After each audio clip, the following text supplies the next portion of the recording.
What's up, what's up? What's up, what's up, what's up, ladies? What's up, what's up? Hey, what's up, rock stars? It's Rocks with a little bit of talk about what's at the top of the blog, so let's get to it. Alright, you guys, I just said I wasn't going to do any political type stories, but I just have to comment on y'all stupid ass president. So, the New York Magazine has done an expose on his taxes, or his non-taxes, I should say. They're saying that from 1985 to 1994, Donald Trump lost $1.18 billion, mostly from his businesses, his hotels, his real estate, his frivolous purchases, his golf resorts. They're saying that he lost $1.18 billion. Lost so much that he didn't have to pay taxes for those years. Talk about a major loss on your business. You guys know how y'all be trying to get y'all losses together when you file your taxes. They're saying that Donald Trump as an American has taken the biggest loss of almost all Americans. That may possibly be the reason why he's held so steadfastly on to his tax records. Interesting, right? Now, they've only been talking about this time period, this decade or so of him losing his money and haven't been able to get to the taxes, ever since he was running for president. So they're still trying to work on getting that. That was all I wanted to say. I was like, $1.7 billion, $1.17 billion in 10 years. I mean, whew, that's a whole lot of money. Rich people problems, though. We'll see what happens if they're able to get their hands on the, these other taxes after the end. And I guess we'll find out what your boy might be hiding in. Democrats is really trying to get in there, so we'll see. That's all. I know there's a whole bunch of other stuff going on in the political world, but I just honestly haven't really been paying attention. So, it's just, throw the attorney general in jail or something, and whatever else is going on out there. Hey, that's for y'all. Rocky out of it. So that's it. Just had to get y'all the 411 on who drop kicked who.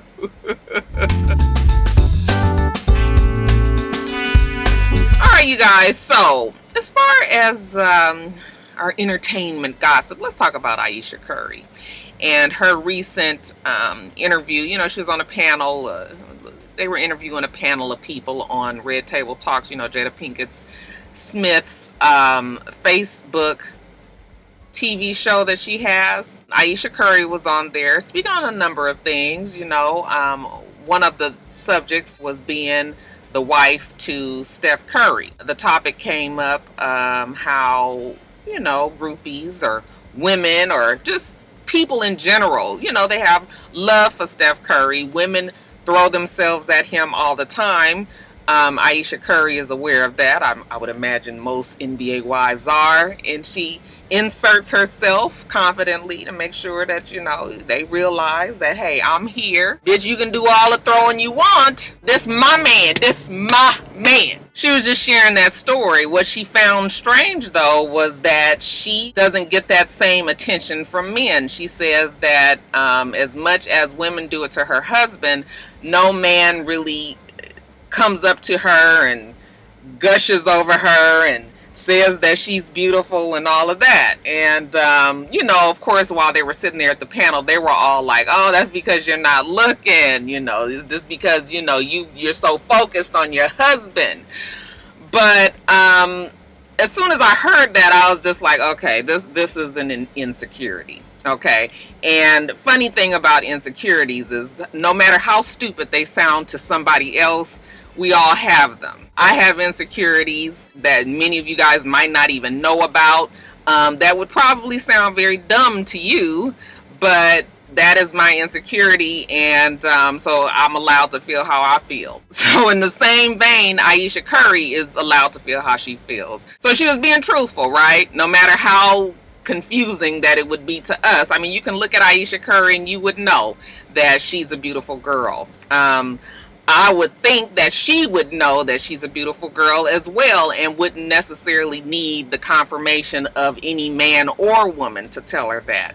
But in her defense, she's young and she's living in the shadow of a major star, and it's affected her some kind of way. I am willing to bet that most men are not going to approach her because they have extreme respect for Steph Curry. They've made it very clear that the relationship is rock solid, you know, that they're Christians, you know, that they're happily married. You know, there are some men who, believe it or not, who respect that and are not going to try to step to her like that. There's also ways that we as women can give off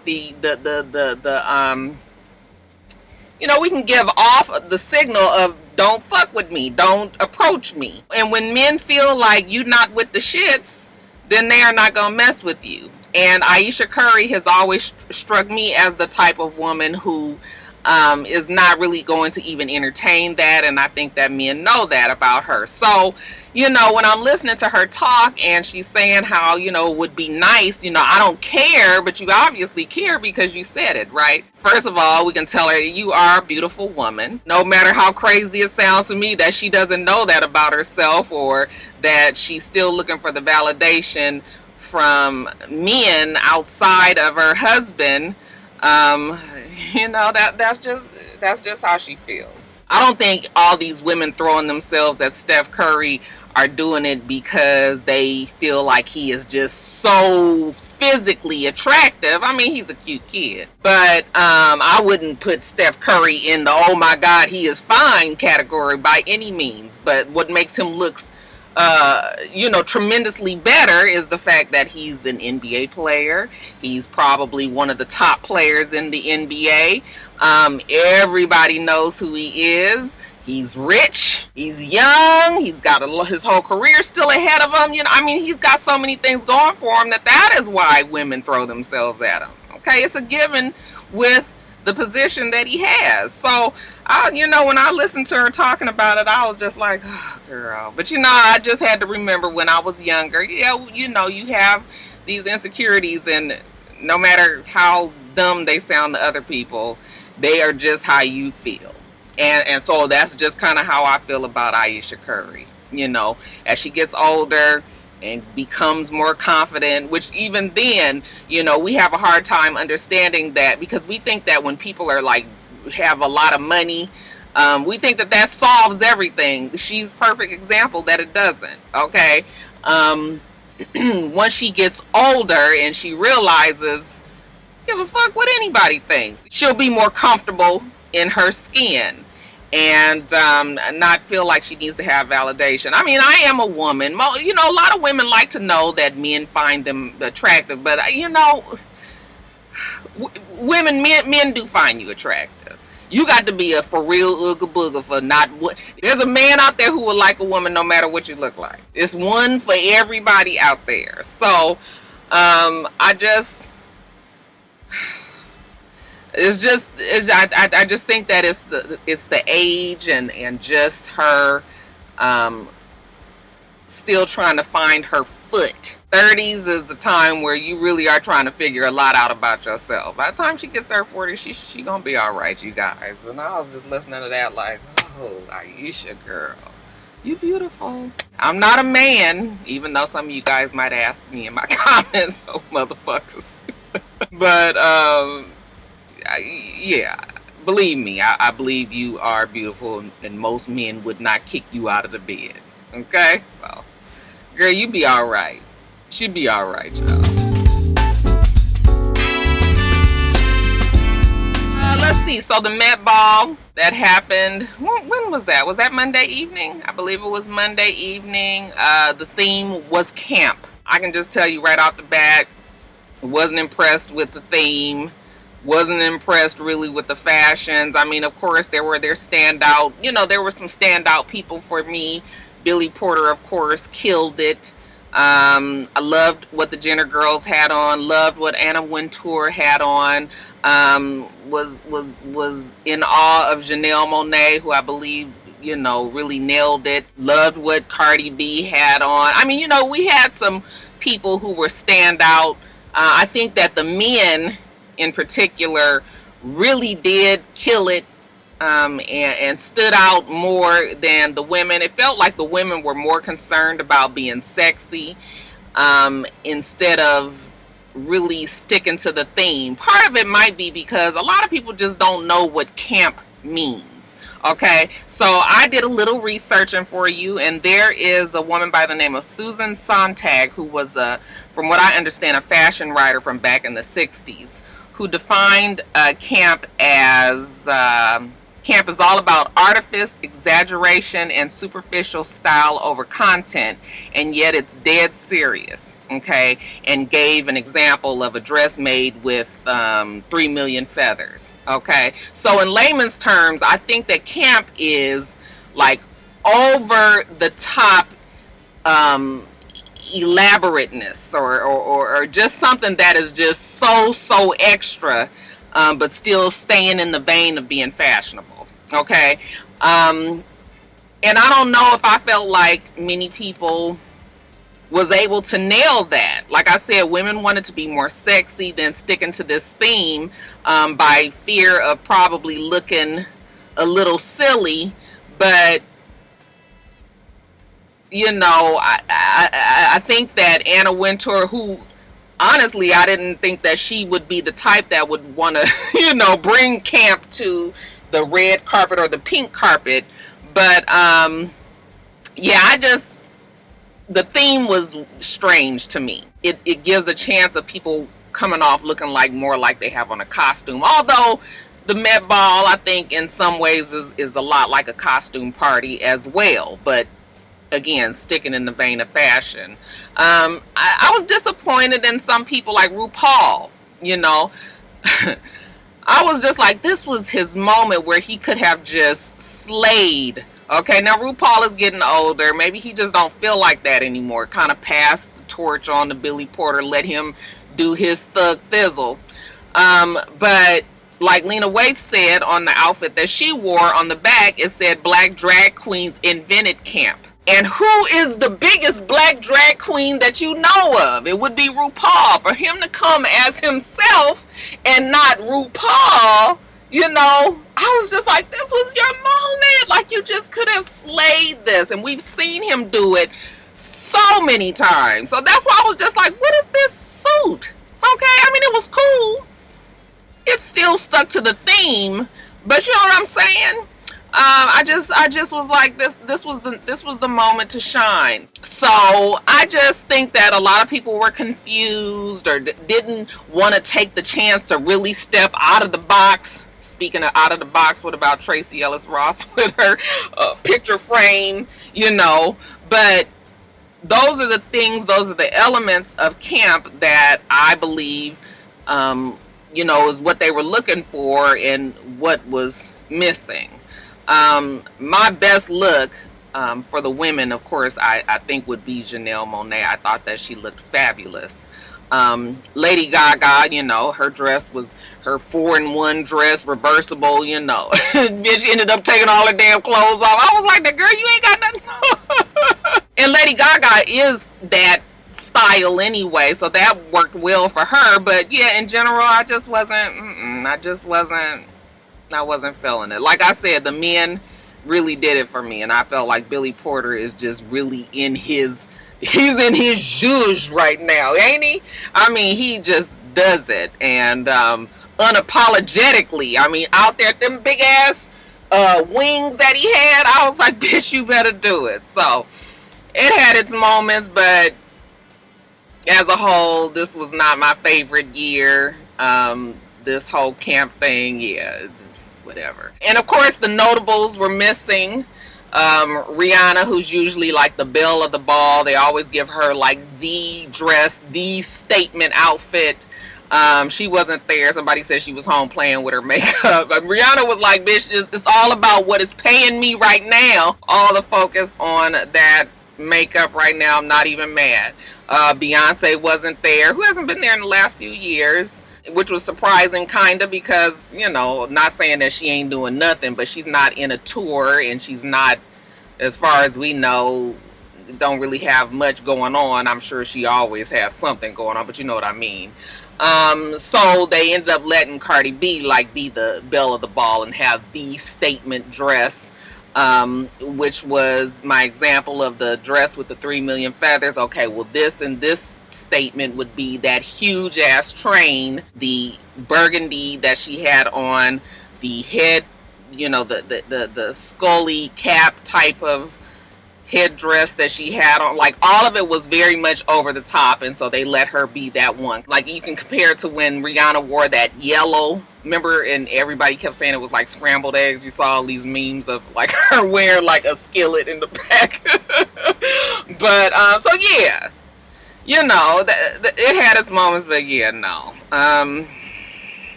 Oh, people do want me to talk about Tiffany Haddish, and you guys, I don't know what is going on exactly with Tiffany Haddish right now. She seems to be in this place where she's got to,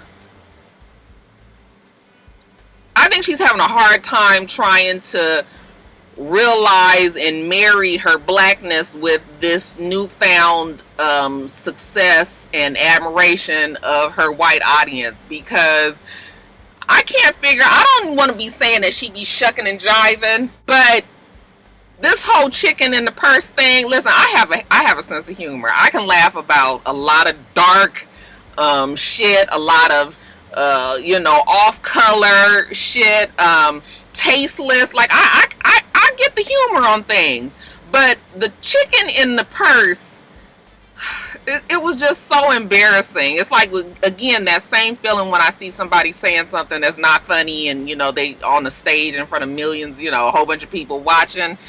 It was like, I don't want you to have chicken in your purse as a black woman at this white event. Okay? I mean, it's no other way to put it other than it just is not a good look. It's just not a good look, and I just hate that she did that, you know, because you saw the little clip of when the one girl took the chicken and she was like, we got the chicken, like, I was just like, oh my god.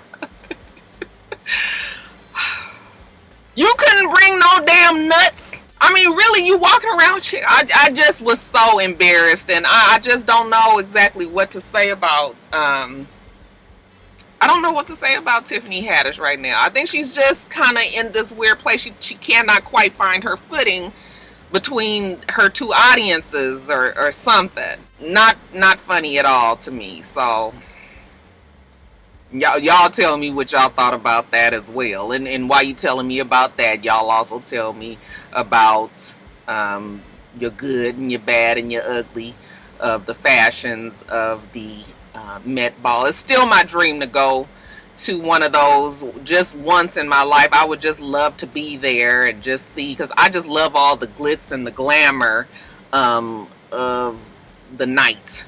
And just looking at the fashions, like, I love looking at red carpets for, you know, the Academy Awards and the Grammys. I would rather kind of watch the red carpet than the actual shows.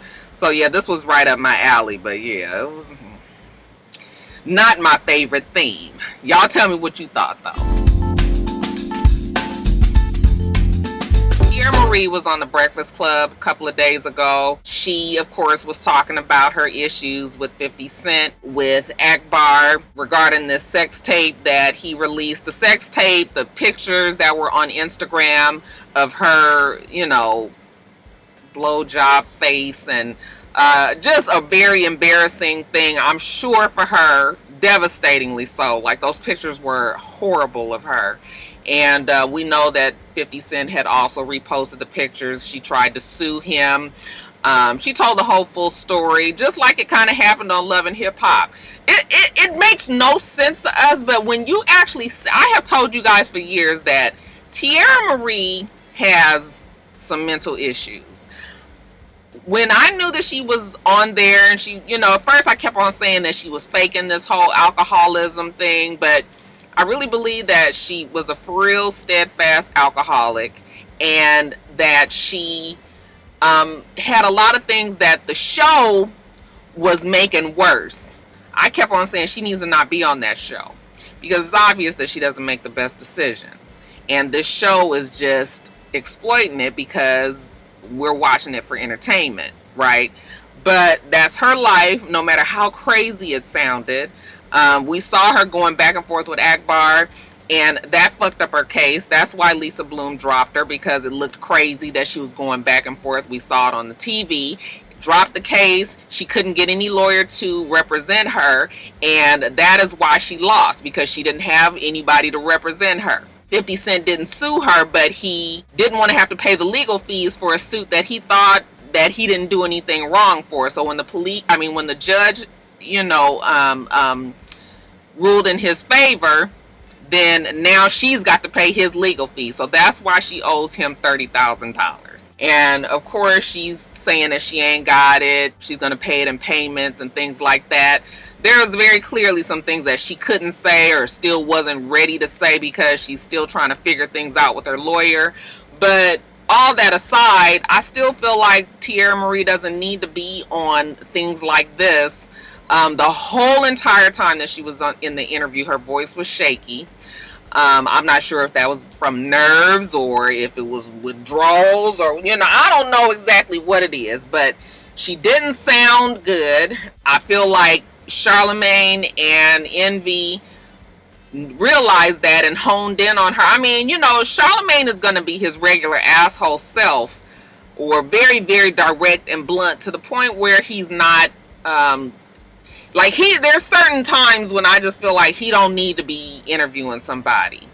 Angela Yee did try to soften the blow for her as much as she could, but I mean, the whole interview was just, it makes you kind of feel for Teairra Murray, because I feel like she's just in this out of control state, and just one more problem piled on top of her with this having to pay 50 Cent back. So yeah, the interview was not the easiest thing to listen to, only because her voice was just so shaky, and she kept on saying that she was okay, but I was just like, I mean, I wish she wouldn't have gone on there, and I wish they wouldn't have beat up on her so much. But that's what, when you agree to go on those kind of shows, then especially with Charlemagne, who, like I said, is never around to pull punches, will say something to the point of it just being very, very hurtful. I wish that wasn't the interview that her and her team chose to do.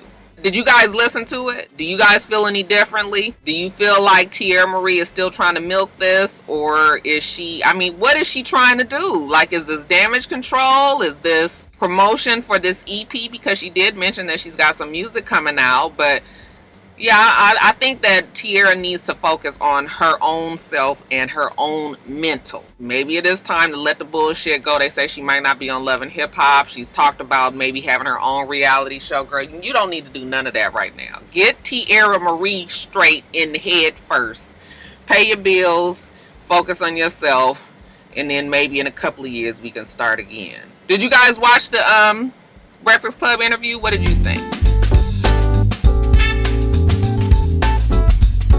Say that Joe and Cyn Santana broke up. You could have never told me that something like this was going to happen. I was so convinced that these two were going to make it to the altar.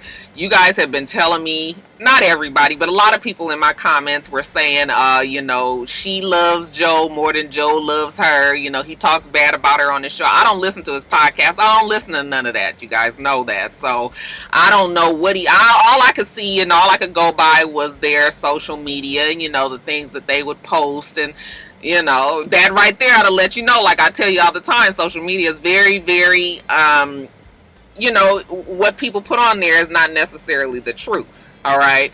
And here we go. Supposedly she moved out months ago, packed up her, the baby, all they shit, and was out.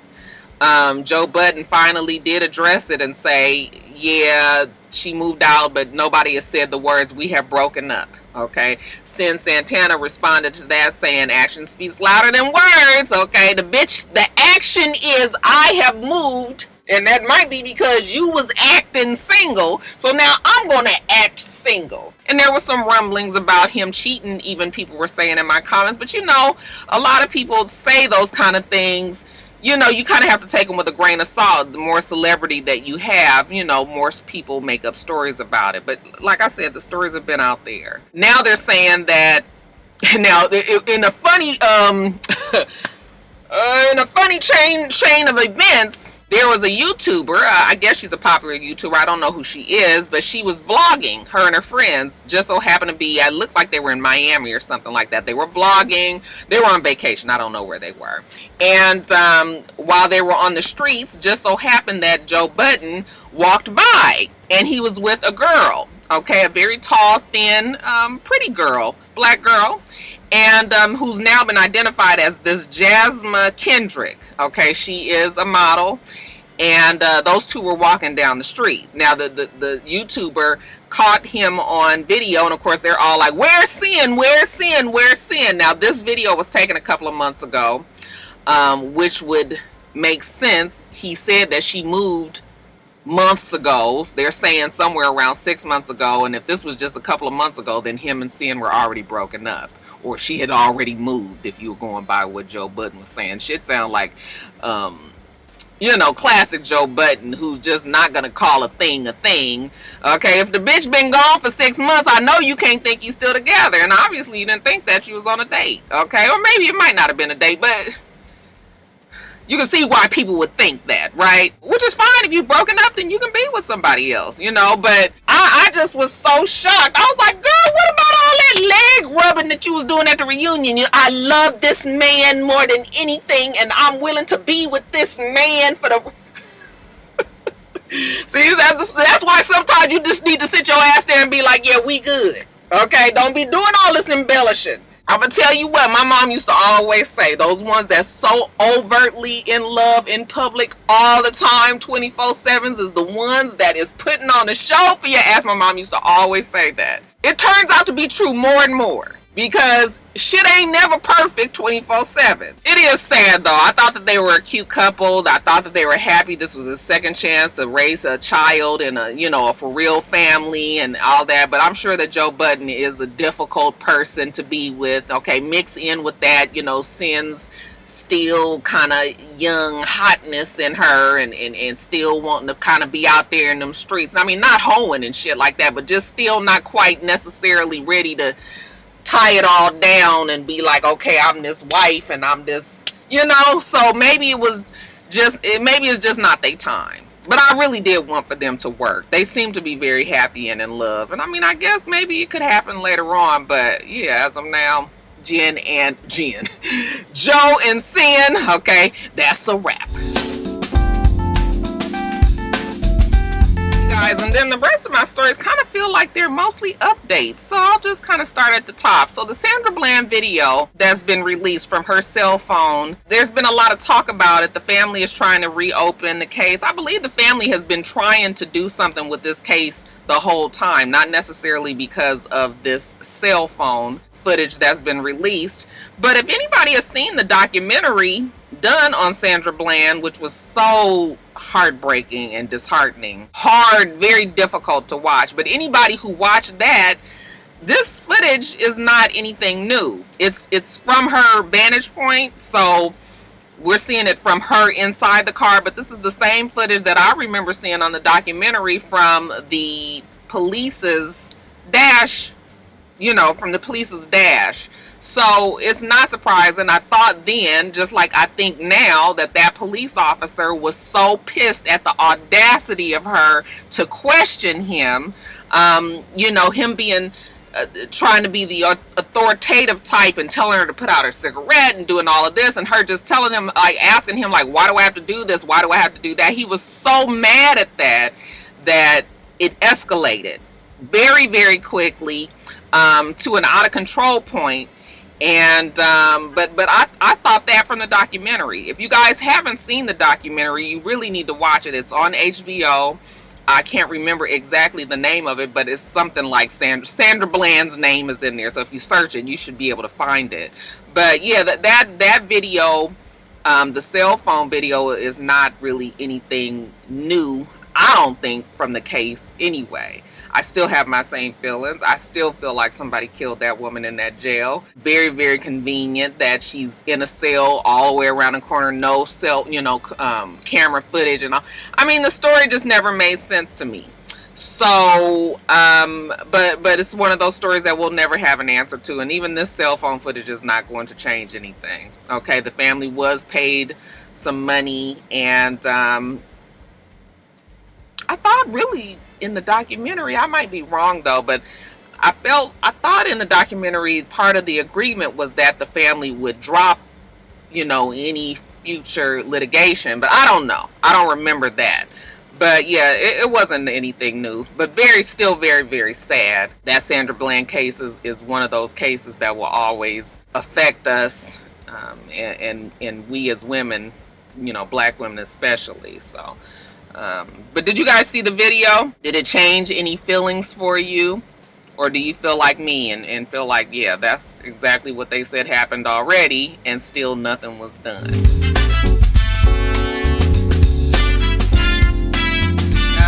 Another update story that we have, R. Kelly. Okay, I know I said I was going to retire him, but I just got to say this. He's paid his back taxes. He owed to his child support, not back taxes. He paid his back child support to Andrea Kelly, somewhere around $65,000, give or take a few dollars. So he's clear on that. Andrea Kelly holds a press conference. I really have tried very hard to be patient with Andrea Kelly. I've come to the conclusion, now I'm not saying that the lady was lying about what might have happened when she was married to R. Kelly or anything like that. I'm sure she endured a lot. But Andrea Kelly wants attention, because why are we holding a conference about child support? Okay, get your money, take care of whatever you need to take care of, and let that be that. She rubs me such in the wrong way. And now that she's got her money, it's going to be interesting to see what else she's going to, how else she's going to be able to get back out there in front of the cameras, because you've told your story and now you got your money. Okay, so what else is there to talk about? She's something else. Okay, but yeah, they're also saying that R. Kelly got some sort of big break in his sexual assault case. I'm sorry, I didn't really do much research on it, but something about the judge allowed something to be dropped from the case, and so that they can retry something else. And bottom line is this: I am starting to have a really queasy feeling in my stomach that R. Kelly is not going to go to jail. I really feel like there are going to be some kind of ways that he's going to be able to jump through some loopholes, or they're still not going to be able to prove something, and the man is going to go free. Okay, so I'm just putting that out there. I can't even tell you why I feel that way. Okay, because I don't have any facts that'll make me say, oh yeah, he gonna be. But it's just something in me that feels like I think that we need to be prepared that the Pied Piper might be back on them streets permanently. He's gotten a lot of breaks. The way that they was making it seem like he was fixing to go to jail right now. Okay, and he's still not in jail. So, time will tell though. Time will tell. Another update story is, remember I was telling you guys about the Metro PCS store in Washington, D.C. I believe they said Northwest D.C. There was a Metro PCS store that has been playing go-go in this square of where the store is somewhere around 24 years. One of my rock stars told me that they have heard that go-go music in that area from when they were a kid. Okay, it's always been there. It has been a part. It is the fabric of that community. And remember I told you that there were some gentrifiers that had moved into the neighborhood who were very over the fact that they was playing the loud music. The store tried to accommodate them by toning it down and playing some sort of jazz. The gentrifiers were still not happy with that. They started to complain. This, along with the story that I was telling you guys about when they were saying that, the Howard University student, staff, and everybody there. If they didn't like the fact that they were walking their dogs and let them take a shit on their yard, then they need to move the school that's been there over 100 fucking years. Okay, so the black people in the neighborhood was like, enough is enough. Okay, and they held a big rally of sorts, over 3,000 people in the streets at U and 14th Street. I'm not familiar with the area, so I'm just telling you guys what I read. But we saw everybody coming together there, them playing the music, people doing their chants, and really just trying to drum up support for their community. You know, a lot of people will say, what does this do? You know, because you can do the action of having a rally such as this, but if your money is not tied into the community, meaning if you don't own businesses there, if you don't own property there, then really what are you saying? I'm just hoping that this will set the flame underneath people to realize that if you want to hold on steadfast to your community, then you have got to invest. And maybe this will let those people out there know that, yeah, we got to put our money where our mouth is, and we got to really start not leaving when people come and approach us and say they want to buy our property for a certain amount of money.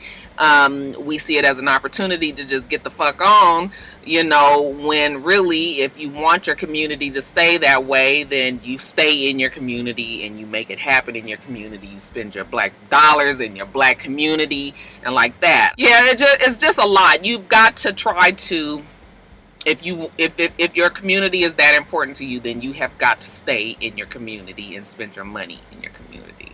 And maybe that was the beginning of these people realizing it out there in DC. So yeah, they had to go on and give the give the gentrifiers a general fuck you, and hopefully they got the message, and hopefully we as black people will invest in that community. My battery is about to die, so let me wrap this up. Lastly, in Quickies, okay, they say the royal baby was born, okay, a Mr. Archie Harrison Mountbatten Windsor. Now, when Mr. Windsor is in LA visiting his granny in Leimert, we're going to call him Andre Hubert Montavious Washington.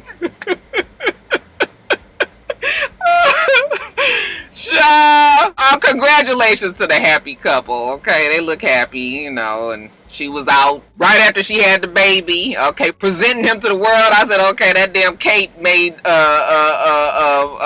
girl had to get up and put her damn clothes on right after she had the baby, so you guys could see that she could do it too. What's the other one's name?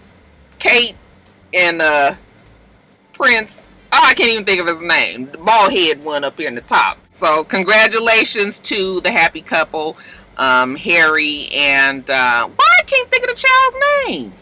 What's her name? Duchess of Sussex. What's their names, y'all? Anyway, congratulations to them. Spinderella put out a statement the other day that she will not be on this ladies' night tour that Salt-N-Pepa is supposed to be having with SWV. She says she's been knowing since January. Salt-N-Pepa have not let anybody know. So people that have been buying the tickets have been under the false pretense that Spinderella will be their DJ. And she won't be there. So she wanted to make sure that everybody knew. People were like, what? You got rid of Spinderella? You got Spinderella? Girl, they sent her an email. And it was like, your services will not be needed. And, you know, we've heard about them being cutthroat in the past. So this is not super surprising, mostly because I'm sure there's probably not enough money. They don't want to split it 3 ways. Okay, they want to split it 2 ways. And when you have a position as a DJ and somebody can just throw on, you know, they Apple iTunes playlist and let that go and rap to that, then she's out of a job. So it's unfortunate that they treat her that way. But that's the name of the game, and I think that they have done it to her in the past. I remember reading or seeing on one of these little documentary things that they have cut her out on songs that she rapped on, and you know, they've done it to her before. I'm not sure what that's going to mean for their relationship going further. I mean, an email seems very cold and distant to, you know, send something to somebody that you have been working with and friends with for years and years and years. But they say that Salt-N-Pepa and Salt specifically can be very, very cold. So she got the slice though, y'all. So if you was going to the ladies night tour and you're going to go see SWV and Salt and Pepper, it would only be SWV and Salt and Pepper, no Spinderella. And then congratulations are in order to Keisha Cole and her long-term boyfriend now, Nico Kale, 23 years old, I might add, to her 37 years old. Not that it matters. She seems to be very, very happy. I will say that. Lord, what's going on here? But yeah, she's infanticipating. Looks like that she is just about due. She posted a picture of her at Catalina Island, which is a little island off of the coast of down near Long Beach, or San Pedro, I should say. And she seems happy. She's been with this guy for some years now, so it's not like this is anything new. And he just might be one of those very mature 21, 22, 23-year-old kids. You know, if she like it, I love it. So I'm not going to say nothing. I'm just going to say congratulations to the happy couple. And lastly, congratulations to Teairra Banks, who got the Sports Illustrated cover at 45 years old. She was also the first black woman to get the solo cover on Sports Illustrated back in 1997, I believe it was. So she has returned to the cover. They gave her a beautiful spread. She looked great. And Teairra Banks, to me, still looks the same. You know, she says that she is older, she is thicker, she is wiser, but like I said, she still looks the same weight and everything to me, just a little bit older. But you know, she said that she's returning to the game. It's not Teairra Banks with an S, it's Banks with an X, okay? As she X's out all the norms that are expected in the modeling world. You know, she's about to come out with this Disneyland type of amusement park called Model Land, and she's working on a lot of things. You know what? Big ups to Teairra Banks and whatever she decides to achieve out there. You know, it's just nice that she is a supermodel that has, you know, as a black woman, we've been able to look up to and see her. Now she's in Sports Illustrated, making a lot of these young hoes look, you know, I told my brother the other day, score one for the old bitches. It's good to see that even as you get closer to 50, you know, you ain't got to throw in the towel. Teairra Banks looks great. Congratulations to her on the cover. Alright, y'all, my computer's about to die. Y'all see it moving in slow motion, so let me get off of here. We do this every single week, so make sure that you rate, comment, and subscribe, and make sure you come back.